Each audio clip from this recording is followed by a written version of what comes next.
আসসালামু আলাইকুম বন্ধুরা, কীরকম আছো তোমরা সবাই? আল্লাহর রহমতে ভালো আছো, আমরা সবাই ভালো আছি। এখানে বেগুন নিয়েছি, ভাজা করব। এখানে মাছ নিয়েছি, অর্ধেকটা ভাজবো আর দুটা এই মিষ্টি কুমড়া দিয়ে রান্না করব, কচি মিষ্টি কুমড়াগুলো।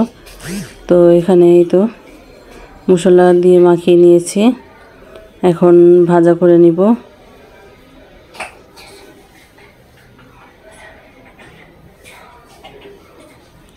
তেল দিয়ে তাতিয়ে নিচ্ছি যাতে মাছটা না লেগে যায়। তো মাছটা আগে ভাজা করে নিব, বেগুনটা পরে ভাজা করব।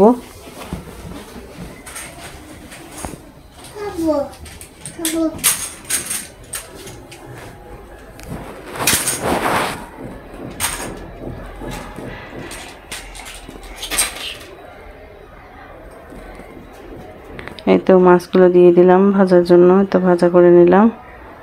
আর এখানে তরকারিটা বসানোর জন্য পেঁয়াজ দিয়ে দিলাম। ভাই বোনেরা একটা কথা বলতে চাই, দেশ বিদেশে যে যেখান থেকে দেখতেছে অসংখ্য অসংখ্য ধন্যবাদ সবাইকে। প্লিজ একটা লাইক দিয়ে পুরো ভিডিওটা দেখার অনুরোধ রইল। আর এখানে যে দেখো মাছের ফুলকা, এগুলো ভেজে নিব, তো গরম গরম ভাত দিয়ে খাবো। আর এখানে এই তো পেঁয়াজটা একটু কালার হয়ে আসলে মশলা দিয়ে দিব।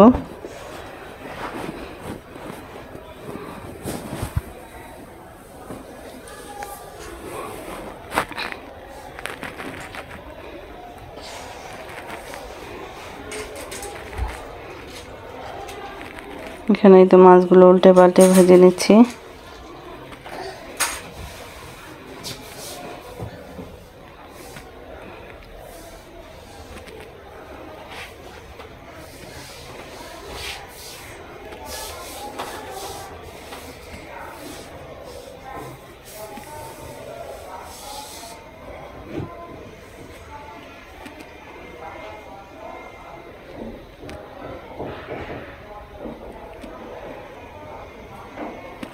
তো মশলা দিয়ে আদা রসুন বাটা এগুলো দিয়ে দিলাম।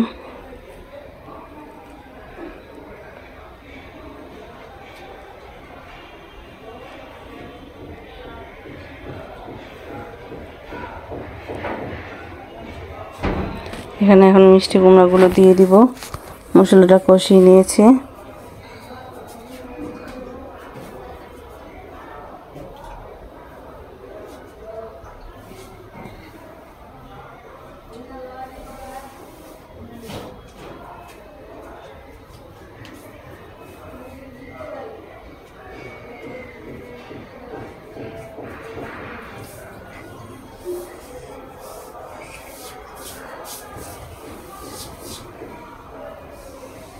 তো কষিয়ে নিব।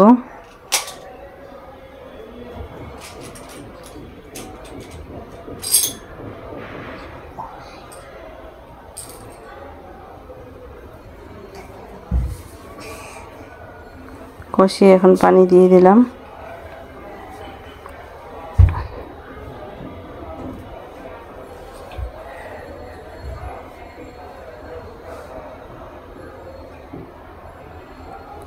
সিদ্ধ করার জন্য এখন পানি দিয়ে দিলাম, বসিয়ে এখন ঢাকনা দিয়ে ঢেকে রেখে দিব বলক আসা পর্যন্ত।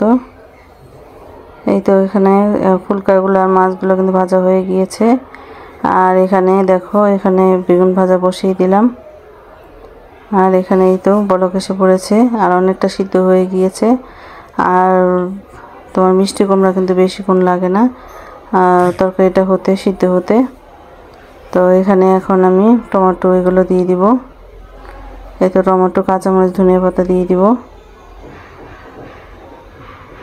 আর ইলিশ মাছের মধ্যে কিন্তু ধনিয়া পাতা না দিলেও চলে, তো আমার ছিল এটার জন্য দিয়ে দিলাম। একটু টেস্টি হবে, তার জন্য খেতে ভালো লাগবে।